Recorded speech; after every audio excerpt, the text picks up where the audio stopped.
College campuses can be busy places around election time, but as many classes move online and campuses work to enforce social distancing rules, this semester things look more like. Welcome to our second North Carolina Federation of College Republicans live stream. 1 in 10 eligible voters will be between the ages of 18 and 23 this year. And a recent Knight Foundation survey found nearly 3/4 of college students say they absolutely plan to vote this November. And student-led political groups, who are normally a driving force between getting out the college vote, are shifting their playbooks. If this were a normal year, we would have phone banking, canvassing. College Democrats at Brown University say the situation may expand their reach. The Rhode Island school offered them more access to student email listservs, since on-campus opportunities to engage students, especially those who might not be heavily interested in politics, are limited.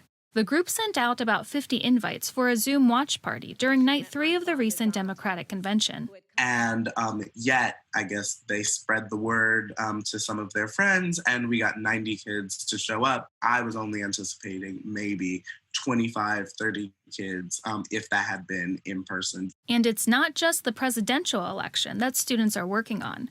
Researchers at Tufts University identified the top states where young people had the strongest potential to influence the outcomes of congressional races, including North Carolina. Our primary focus is actually on down-ballot races. Outside of sharing content and hosting conversations on social platforms, one tactic they're using to engage students is through facilitating virtual internships with local candidates. Internships are a great way for students who may be on the fence about, well, I don't know where I lie, but I don't really want to door knock in the heat.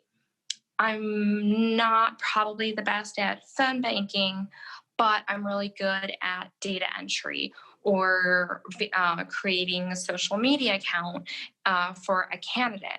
Another change students will need to navigate this semester is how they vote. How do we help students learn how to vote if they request their absentee ballot here and then they decide to move back to their hometown and have to restart the process completely?